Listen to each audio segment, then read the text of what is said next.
Some shows talk about one team. Other shows barely talk sports. This show will talk Packers, Brewers, and Bucks every day. Every day. It's Wisconsin Sports Daily with Steve Sparky Fifer, served up by Wendy's on 1250 AM and 105.7 FM The Fan. Download the Wendy's app today.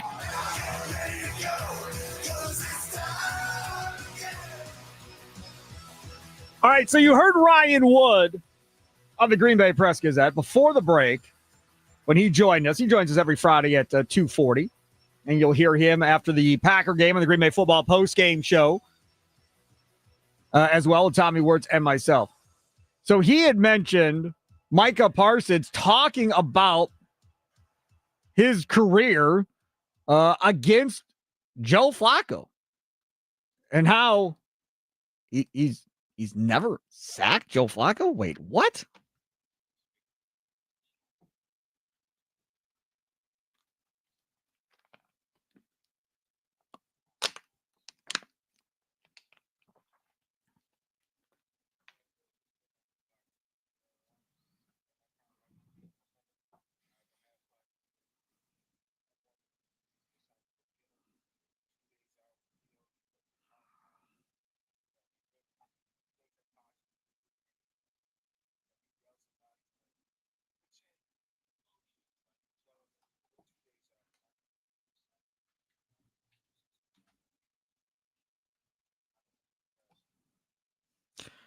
I would be very scared. I may play sick. I don't think I'm coming to the game.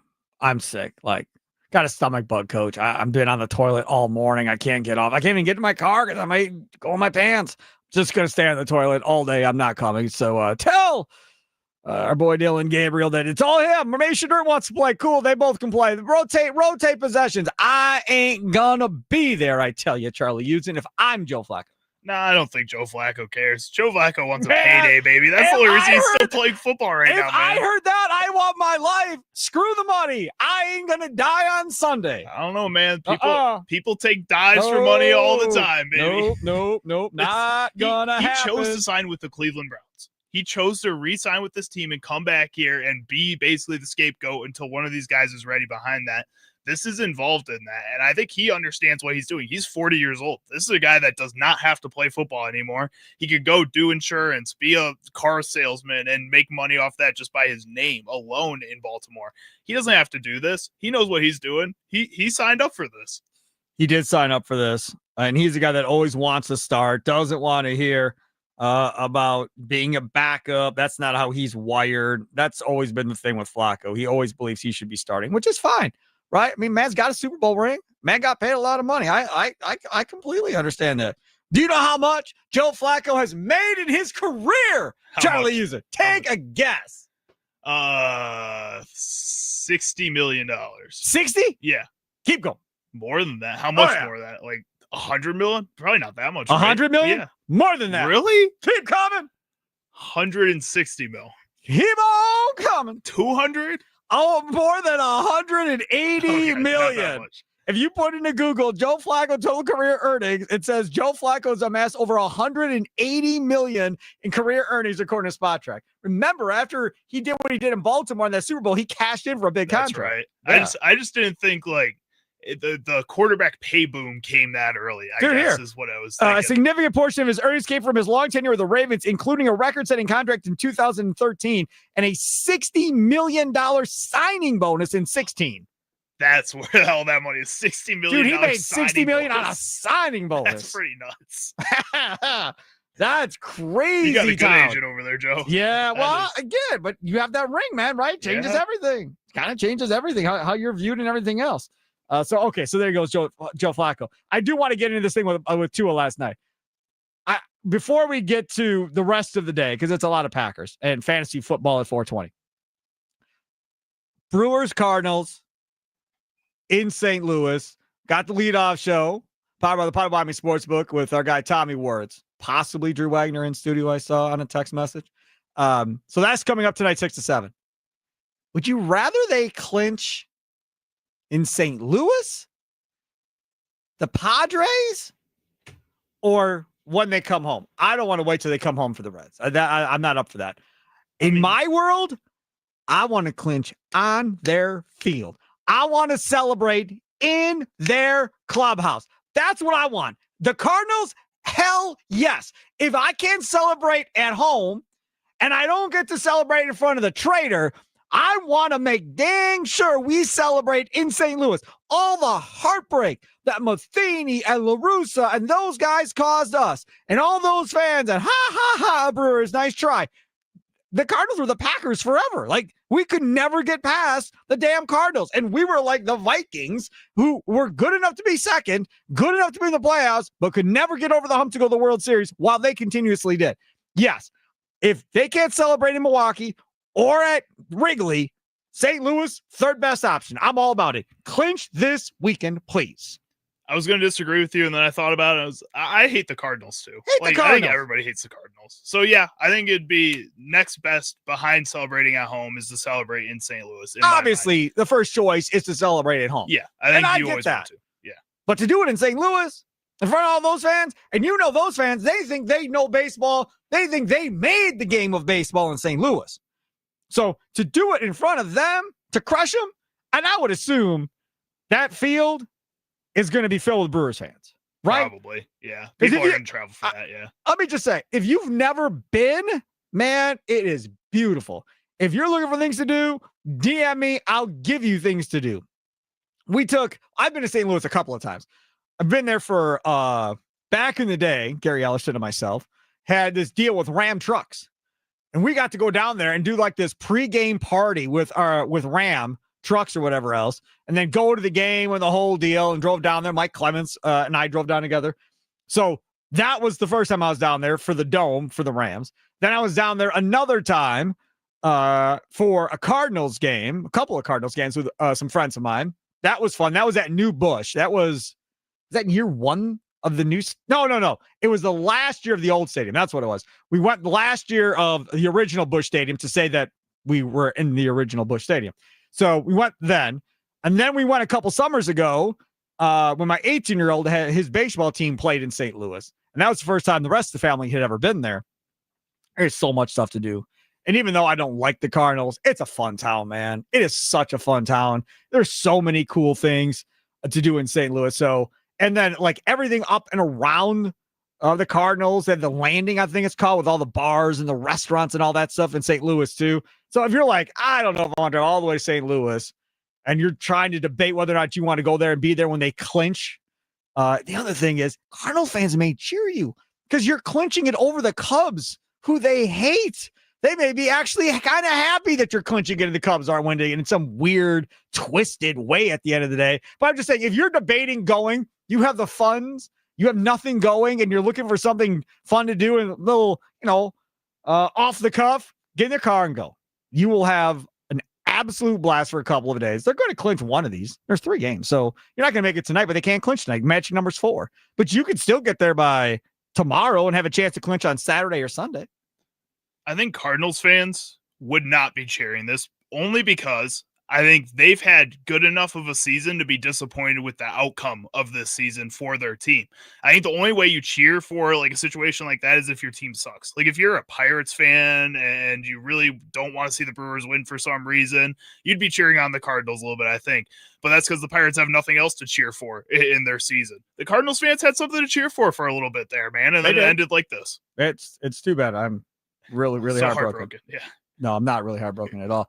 Okay, so I want to get to this here before we get to the time. I'm going to get it from Mark Schwab from Cleveland 19. Will eye up the enemy coming up in the next segment. Had a chance to talk with him yesterday. We haven't played it on the air yet, but we'll play it on the air here coming up next. Charlie Sounds of the Day brought to you by Prize Picks. That comes up at 3:40. So this happened last night, and Tua is getting all kinds of flack for what happened last night on this pick.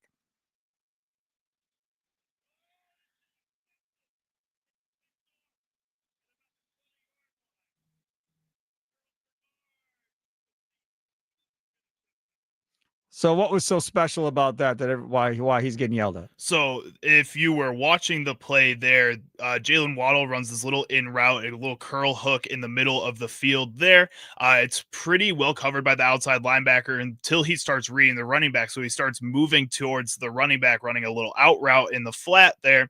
Once he does that, Tua immediately throws the ball to Jalen Waddle, which then Terrell Bernard, the middle linebacker for the Buffalo Bills, is watching the play the entire way and just jumps right in front of the pass and takes it out of bounds to seal the game for Tua Tagovailoa. A lot of people are really mad with Tua about this, and a lot of people are defending Tua about this. So the first person that reached out about this was Emmanuel Acho, who had a little bit of an expletive-laden rant about 15 seconds. Yeah, so that's why I didn't swear a lot. He doesn't that often, but in this one, he swore a little bit. So it was about 15 seconds, too. He was discussing that this is day one stuff for Tua Tagovailoa and that he shouldn't be messing with this type of play when he knows better than just to trust that much. And Kurt Warner comes out and has been tweeting since last night through this morning, giving reasons for why Tua Tagovailoa is not wrong in this situation and why this is a coaching mistake and why that this is an interception that is going to happen for offenses that are built like this at this point. And they're all saying it's because Tua's reading the outside linebacker in this situation, the Sam linebacker.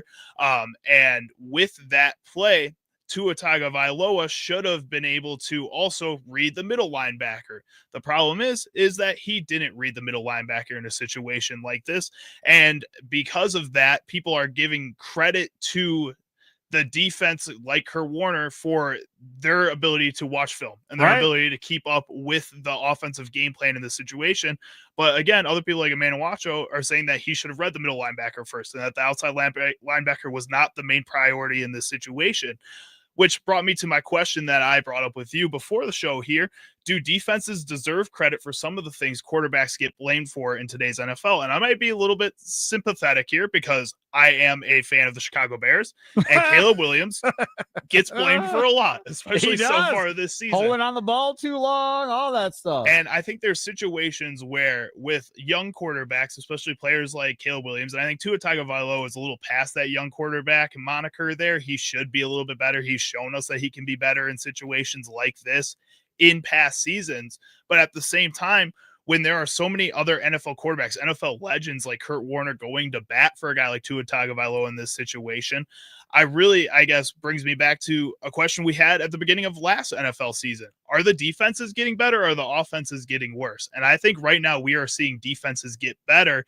And that's part of the reason you're not seeing the same type of progress for young quarterbacks in situations and moments like this in games where it really matters, that we're seeing defenses start to figure it out a little bit, Sparky. Charlie using over there, Steve Sparky Fifer over here. I don't necessarily disagree with you.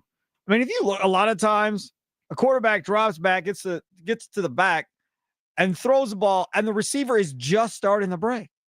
He's already thrown the ball. Receivers now starting to move. Head now coming around. Ball's already either out of the quarterback's hands or about to be out of the quarterback's hands. Now, sometimes guys open in the middle of the field, and he's just waiting for the quarterback to throw him the ball in the middle of his zone defense or something, right? Sometimes that happens. Sometimes guys going down the sidelines, got a guy by 10 yards because they lost him, and he's just waiting for him to throw the football. Sometimes that happens.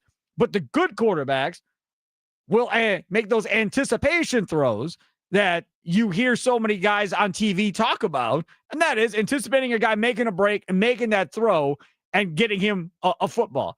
And that's something that not everybody does well. That was a knock on Caleb Williams last year, that he didn't make those anticipation throws very well. The guy had to be open before he throws it. You've seen in the first 2 weeks, he's been able to do that more. You've seen Jordan Love do that over the last 2 years, make those anticipation throws.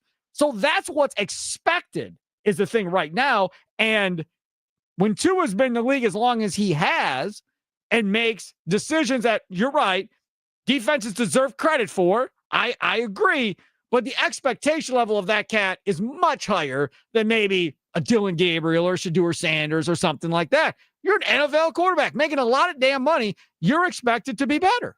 And I understand that. And I understand, again, a guy like Tua Tagovailoa has more of a reputation in this league already and should be held to a higher standard than a player like Caleb Williams.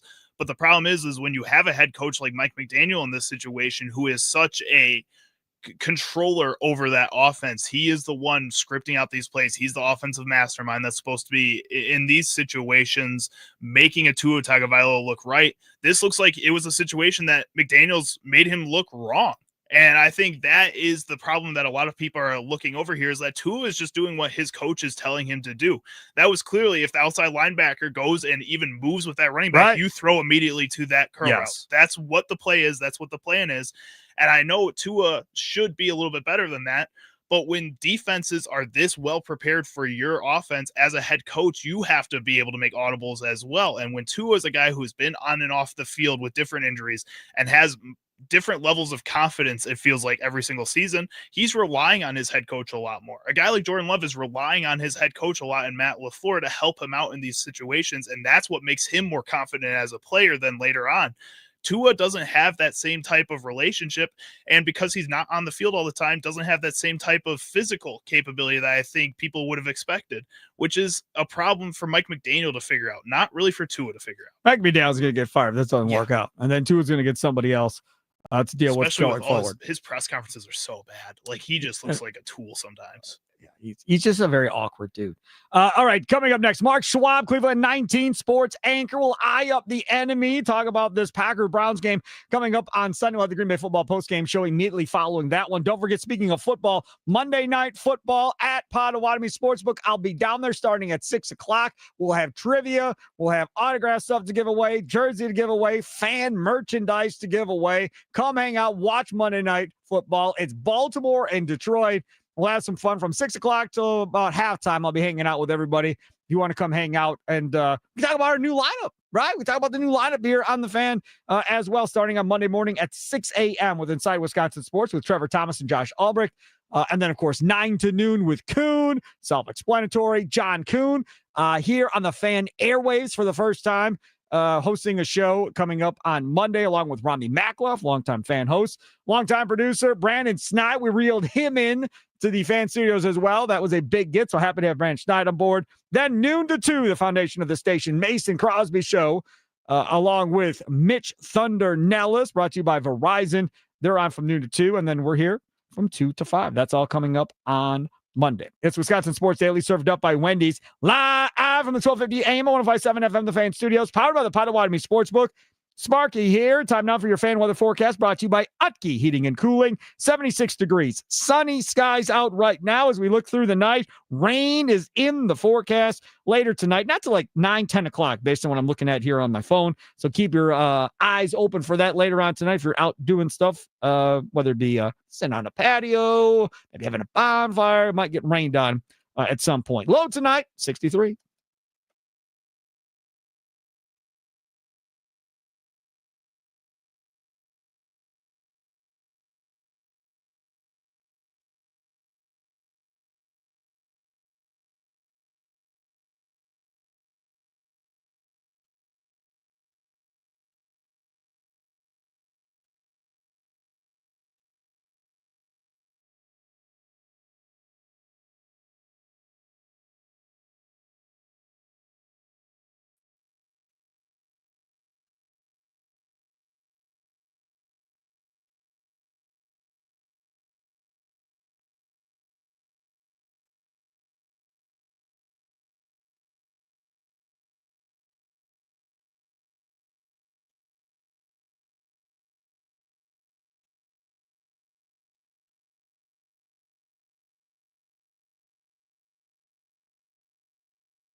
Garrett is the best defensive player in the league. If it's not, it's the guy that you dudes just traded for. They're both better than TJ Watt. That's a separate conversation. But if you've got 95 and you've got some other guys that can play and in coverage like Ward and things like that, you can do some things on defense. And they've lost some guys. They lost JOK.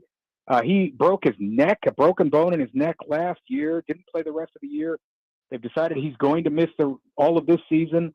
And he was really starting to come onto the scene as an athletic playmaker for them at the linebacker position. And then Jordan Hicks out of nowhere just retired like 3 days into training camp.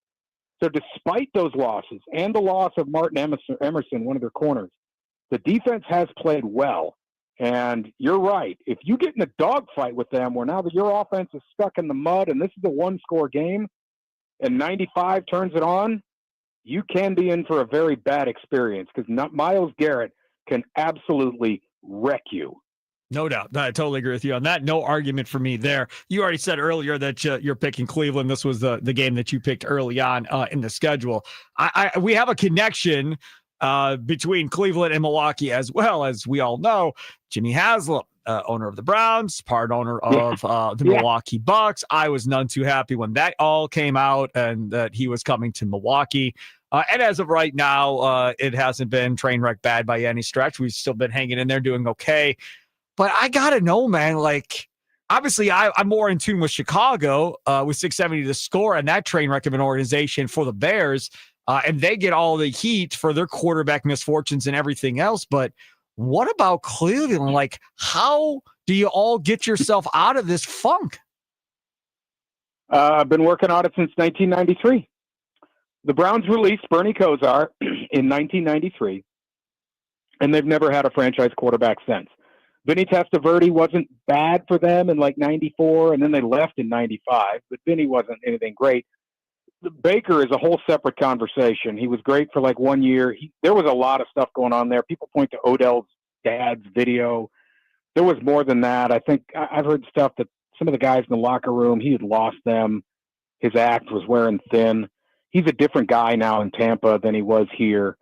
Not that he's not that he's not any kind of a wild man or anything, but I think he's a different guy. Okay, so the quarterback situation. How much time do you have on Deshaun Watson? Here's where I'm at. I will not rip the Browns for the Deshaun Watson trade. If the argument used against them for they shouldn't have got Watson was the off the field stuff and the accusation, I am totally fine with that. I will never argue with anyone saying they should have never traded for the guy because of that. That is a very solid point. If your argument is they should have known he was going to be bad, that is absolutely ludicrous. Agreed. He was a top 5-6 quarterback in the NFL. Yep. The third argument for them is, okay, trade for him, but you can't give him that contract, $230 million guaranteed. That is also a bad argument. It was the Browns, Carolina, and Atlanta. There were 3 teams. The Browns were told basically the first day, you're out. He's not. By the way, the way this worked is the teams went to Houston and said, we would give you this. And if Houston found the package acceptable, they would then go to Deshaun and say, what do you want to do here? So Cleveland had a package to them that was considered acceptable, but Watson said, no, I don't want to go there. Browns were told they were out. Then they gave him the $230 million, and suddenly he became very interested in becoming a Cleveland Brown. Yes. Now, listen, the Browns, who have not had a true franchise quarterback since Bernie Kosar, which is the previous iteration of the Browns, by the way. They came back in 99 and have never had one. And it's the biggest problem on the franchise. And you have to go back to the time. At the time they did this, Joe Burrow had just led the Bengals to a Super Bowl. Lamar Jackson had already won an MVP, and Patrick Mahomes was Patrick Mahomes. And the Browns and all the other have-nots in the league were saying, we need one of those. And the Browns had a chance to go get one. So the owner said, all right, we're going to write a massive check. And they traded 3 firsts, and they gave him $230 million. And Sparky, if you won the $200 million lottery, would you quit your job?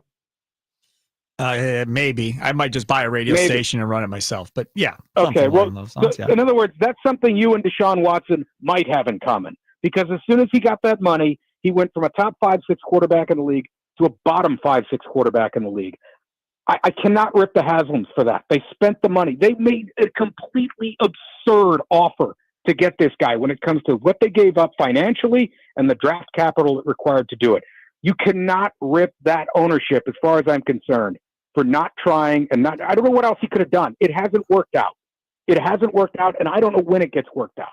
And the Haslams, they did a lot wrong when they got here. Like they were not good, and they've admitted that. They've said we had a lot to learn. We thought we knew more than we did.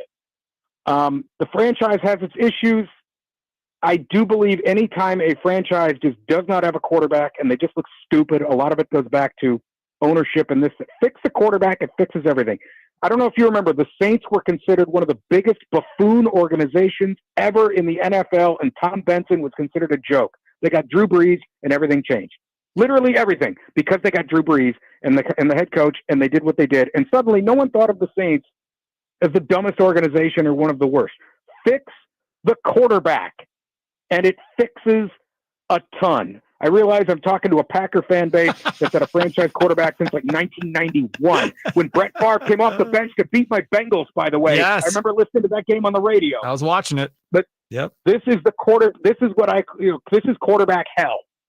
This is where they are, and the Bears have been in it too, and they're the only two teams that have been in it this long. It's ludicrous. I don't completely get it, how you cannot get it solved, but they can't get it solved. If they ever do, the entire organization will start to look a lot better from the outside. I really thought when my guy John Dorsey got there that all was going to be right. You got a guy from a Packers organization, knows what he's doing. He'll do it the right way, and away we go. And then later you find out that, good talent evaluator, but had no idea what was going on with the cap. No, but I'll tell you what, you look at his picks. He drafted Baker. Good pick. Yep. Good pick. He drafted Denzel Ward. Good pick. Yep. Good pick. He drafted Nick Chubb. Good pick. Yeah. Yep. Good pick. I mean, those were, he didn't have too many drafts here, but one of the Browns, another one of their biggest problems throughout the years is missing on first round draft picks.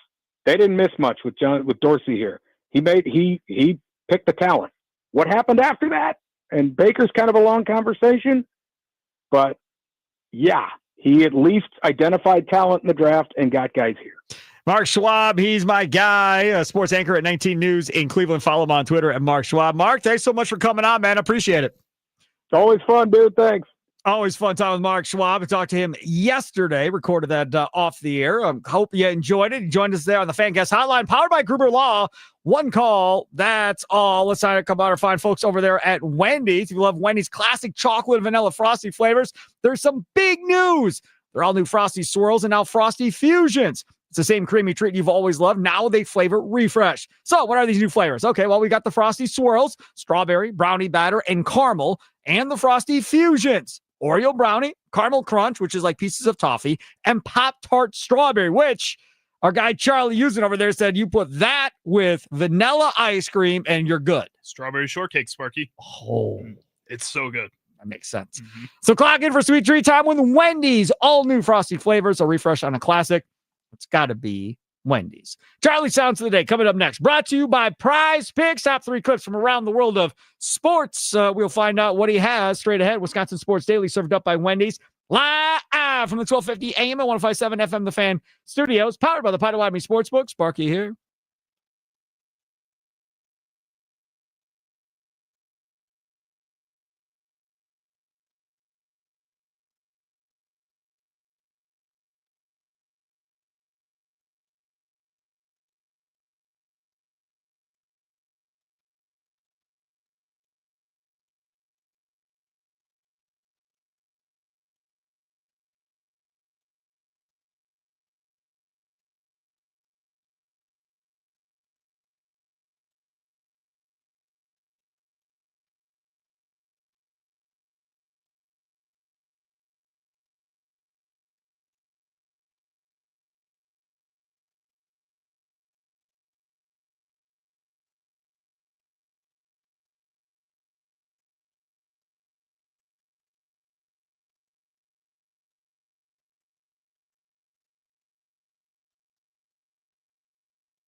Welcome in, see Sparky Fifer. Charlie using other side of the glass. Tomorrow morning, as you just heard, Wisconsin Sports Weekend, brought to you by Apollo Cafe. We were just across the street from them earlier in the week when we were on remote doing this show. We were out Tuesday, we were out Wednesday, we were out Thursday, all 3 days. That was right across the street from Jack's American Pub, if memory serves correct, earlier in the week. That's what Q said. Q brought it up right there, and he was talking about how excited he was that Apollo Cafe is on Wisconsin Sports Weekend now. I'm excited about it. I know Jack's excited about it. It's a lot of fun. So what's coming up tomorrow? So tomorrow, I think we're going to debut a new segment that we're going to be trying out here. As you know, I call Jack the Wisconsin Warlock.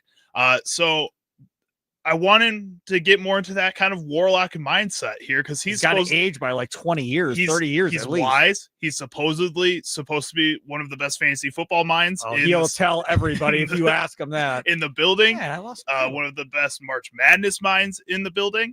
And then, you know, I was like, Magic people use like tarot cards, right? I think we're going to rip some cards and have him make some fantasy picks based off of the cards that he pulls from the pack, like tarot cards. Oh, that sounds fun. Warlocks Locks is what I'm calling it. I think it's going to be a lot of fun. So I think we're going to debut that and see how that goes. Got to get an open mate for that. That's pretty good. I like that. All right, so that's coming up tomorrow from 9 to 11 here on The Fan. Should be a fun one. Time now for Charlie's segment of the day. What sound clips will Chicago Charlie pick today for Sparky? Will Sparky become enraged? Will laughter ensue? It's time for Charlie's Sound of the Day. It's Wisconsin Sports Daily, served up by Wendy's on The Fan. Don't forget, download that PrizePicks app today. Use code SPARKY to get $50 in lineups after you play your first $5 lineup. That's code SPARKY, SPARKY, to get $50 in lineups after you play your first $5 lineup. PrizePicks, run your game. Must be present in certain states. Visit prizepicks.com for details. Charlie, where are we going? So first up, we're going to head over to the University of Illinois, where former Badgers head coach Brett Bielema, one of your favorites, one of your best friends, as I know here, he was discussing the NCAA's future plans of potentially having 5 years of eligibility for players. I am. I think 5 for 5 will be in place for the guys next year. I don't have any reservation to that. It's kind of in the same spot that like headset communication was 2 years ago. I can see these things coming. Josh sits on a pretty prominent position, and obviously I talked to him a little bit. I think he can see things coming. So what we would hope that this would go through is kind of with the announcement of the portal window, this legislation that I think will be in place by the middle of October, and we were hoping to tie that into that because it's kind of the same process. It involves, you know, a pretty significant change in an NCAA development or rule. So hopefully the conference commissioners will get together. I know the Big Ten's 100% behind it. I know the Big 12 was when I talked to Coach McGuire down at Texas Tech, and then I talked to several SEC coaches who said the SEC was going to be on board as well. So he wants every player to have a five-year contract? Yes, that is correct. So let me see if I got this right. You mark my words. I said this before, and I'm going to stick with it, and I'm not moving off of it. You're going to have college players that are not going to come play in the NFL because they'll have made enough money where they're not going to need to come play in the NFL. They're not going to want to risk long-term health and everything else that goes along with it. And they're going to go skate and they're going to go do something else. You're going to have other college players that could have been 6th, 7th round draft picks. Again, that are going to have a nice little nest egg in their bank account and be like, I'm good. And these NFL teams are going to miss out on some probably pretty talented kids that are simply going to determine that they don't want to have the long-term risk and health on their shoulders by going and playing in the league for 10 or 12 years or 5 to 6 years or whatever the case may be because of the NIL money they're going to be able to collect along the way. 5 years of NIL money? Like we talked about this before. Like, look at the money Arch Manning's making. Not worth it, but look at the money he's making. What happens if he gets hot? Now he comes back another year. More money because he got hot at the end of last year. And then he had to put up another big year. And then he's like, I don't want to go to Cleveland. I'm going to stay another year. He makes another big leap financially. Like, again, the other part of 5 years, and I know they don't care about the college degree one way or the other. I know at Wisconsin, we care about the education of the kids, and it's all about the education, and we talk about education. Nick Saban wasn't talking about education. Nick Saban was talking about, I'm going to put Johnny in the NFL. Do you want to put Johnny in the NFL? If you do, bring him to Alabama. If you don't, by all means, send him to Wisconsin. He'll have a nice 4-year degree, can go work somewhere later in life, but he won't be in the NFL. So if education is ported and you're giving them 5 to start with, like, what type of course load are we working with here if you've got 5 years? And on top of that, far as I know, I haven't seen anywhere yet. They still haven't capped off how many times you can transfer. That's got to be the next. Like, there's got to be a rule. You can transfer twice. That's it. You get 5 years, 2 transfers. That's all you get. You can't figure it out at your second school or your third school. You can't figure out your third school in 5 years. Too bad, so sad. You're stuck. That's it. You're not allowed to go anywhere else unless you want to go somewhere else for education and not play football. I think that's fair. And I think that when looking at this plan here, this whole idea of the 5 years, I think it also kind of rests on the idea that a lot of people go around saying that it takes 5 years to get through college, right, that you can't do it in 4 years. That's impossible to do in 4 years. I wholeheartedly feel like that's a myth pushed out by universities to get people to pay for an extra year of schooling, basically. And from my experience, and I know that sometimes I guess school was a little easier for me, but it should take you about 4 years if you're really doing your work at the pace that you're supposed to be doing it for anybody. And I think that unless you are getting distracted, unless you are procrastinating, unless there are other factors around you that are taking away from your schooling, then you should be all right to finish that school coursework in about 4 years for almost any degree that you want to go into. And for these athletes at D1 universities, most of that schoolwork is tailored to fit around your schedule, tailored to make it as easy as possible for you to not have to do anything. So that argument that it takes some people 5 years to get through, especially athletes, because they have so much more on their plate, just really isn't true. And for the universities to kind of dig at that idea and to keep pushing that, and for them to do this is really just showing how desperate I feel like the NCAA is kind of getting at this point to keep everybody around, keep the Big Ten and the SEC around. They only care about the Big Ten and SEC. Mm-hmm. It's not about keeping them around. You're acting like you think there's going to be an escape plan where they're going to go start their own league. Is that what you're hinting at? I think so. And the Big Ten and the SEC have hinted at that. That's not me. That's both those conferences have hinted at that. Their coaches, their commissioners, it's all there on the table. So if that happens, if you're a Badger fan, are you happy? Or are you like, dude, I'm done. I don't care about this anymore. Like the best teams in college football are out. I don't care. Or the best teams in college football are going, right? So now it's you and the SEC. Your chances of winning are even slimmer now than they were before if all you're playing are these two conferences, right, going forward. Now it's even more difficult. Then if you're not in those two conferences, if you're in the Big 12, the ACC, or whatever else, do those fans care as much anymore when your national champion is there, but the best teams in college football are over there? Does it even mean as much anymore at that point? I don't know. I think that's kind of the question. Ruins college football. That happens. It's going to be a big decision for a lot of these smaller schools. Yeah. I've got one more clip, right? 2 more clips, unless you just want one more clip. No, go ahead. The second one here, we're going to hear from former college coach Nick Saban, who was on the Pat McAfee show earlier today, discussing the new transfer portal window and why he is a fan of it. I think when you have your team in the spring, you go through spring practice, you go through the offseason program, then all of a sudden guys leave. It's not probably great for them in terms of the next place they go, and it's not great for you trying to manage a roster. So that's probably a good thing. But I think that we're forcing people in college to move more to the NFL model in terms of organization. Like you have a personnel department. GM. Yeah, like right. We had a GM, we had a personnel department. And I separated it from the portal to college recruiting. I had different guys over here evaluating guys in the portal. You had different guys over here evaluating guys, that were in high school. And then we had, now you can send different people out to recruit them. It doesn't really have to just be the assistants. So you're actually expanding staff operations to be able to manage this kind of circumstance. So for example, if you're in the playoffs, you want to have other people that are not focused on the playoffs. They're focused on recruiting. They're focused on guys in the portal, so that you're recruiting those guys at the same time you're continuing to play. I agree with him. Totally agree. It is completely going the way of the NFL. That's exactly what's happening. Look, Lombardi got hired to go off of TV and writing books and everything else, to go stop doing that, to go be the general manager of Belichick. And they're running it like a pro style organization. Belichick said it when he got there. We're going to run this like a pro team. I don't know. All these college guys, I only care about football. We're running this like a pro team. You want to go to the NFL? Come play for me. I'll help you get to the NFL. Same thing Saban did at Alabama, right? So now with these GMs, which, by the way, the Badgers have somebody you've never heard of. But these other guys are bringing in NFL people and letting them do it. And they're paying them a lot of money to come in and be the general manager. So now you're paying your head coach a lot of money. You're paying your GM a lot of money. Then, as he points out, then you have all these other people. People are in charge of NIL. People are in charge of going out and scouting the high school players. People are in charge of watching the transfer portal. I mean, it is a gigantic operation at this point, to the degree where it actually takes some stuff off of the plates, probably, of the assistant coaches and the head coach, because now you have more people to do all this stuff. And before, a lot of that was on you. Exactly. That was part of the reason most college teams have grad assistants, is just to go out there and scout and recruit and do all of that work that they didn't want to do.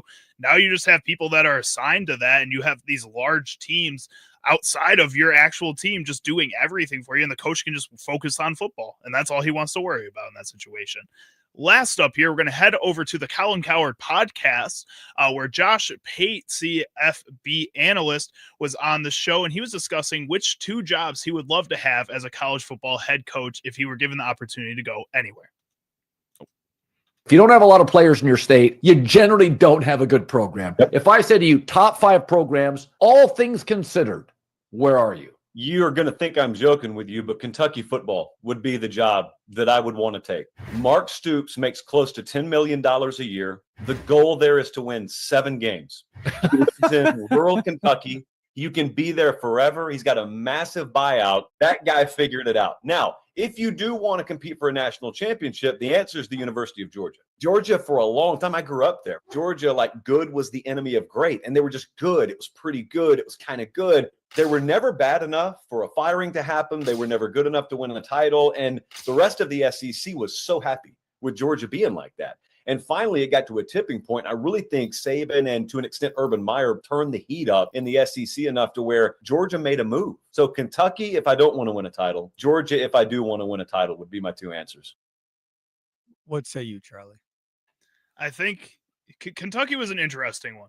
I think for both of these, it would be the university that I dreamed of playing football for, which would be the University of Miami.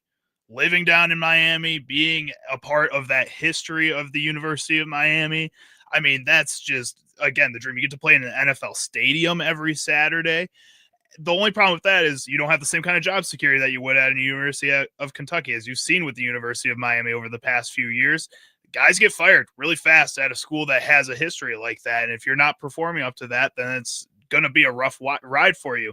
So if it's somewhere where you don't have championship expectations, I think a school like Virginia Tech would be a lot of fun. Being out in the mountains, again, you have a big fan base that really loves you, but there's not the same kind of expectations attached to a school like that.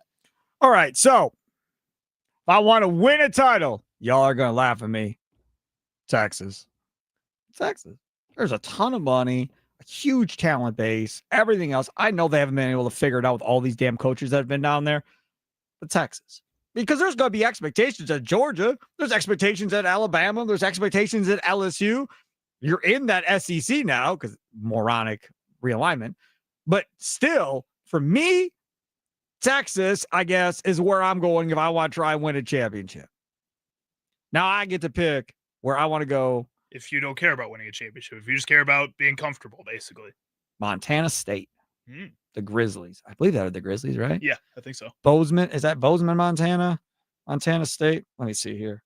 I want to make sure I'm right. They recruited, or they sent emails or whatever, and mail for my kid for baseball when he was like a sophomore, whatever the case is. Yeah, Bozeman, Montana. The Bobcats.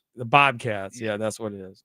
Man, I'm telling you, you see pictures of this town, like in the wintertime and stuff. You have mountains surrounding the whole thing. Yeah, that would be nice. Looks pretty. Dude, Okay. It looks amazing. If you click Montana State and hit images on Google and look at the pictures that come out of that place, man, that's it. Like, Like looks it, like Hogwarts. it looks like a Hallmark Christmas movie when there's snow on the ground, doesn't it? Like Yeah, you a could little bit. film a Hallmark Christmas movie there. I could see that. Yeah. Yeah, I'd do that. How much pressure could there be in Montana State to win anything? Probably very little. They're already Right. starting the season off 1-2, so they're No, there's no pressure to doesn't win seem like there. there's very much No. there. But pressure doesn't matter. So yeah, I'm there. Like I don't hear about tornadoes in Montana State. I don't hear about any huge natural disasters in Montana. So I Montana State seems to be the way, I think. All right, I like that one. I I didn't think- think you'd get a deep pull like that, Sparky. Yeah. All right. Yeah, I figured it out. Green and Gold update, part of the Potawatomi Sportsbook is coming up next. Wisconsin Sports Daily served up by Wendy's. Live from the Fan Studios, part of the Potawatomi Sportsbook. Micah Parsons, talking about Joe Flacco, we played that earlier. Now they has Micah Parsons about, hey, Rasheed Walker, this y'all can go undefeated. What say you? We'll hear from Micah next.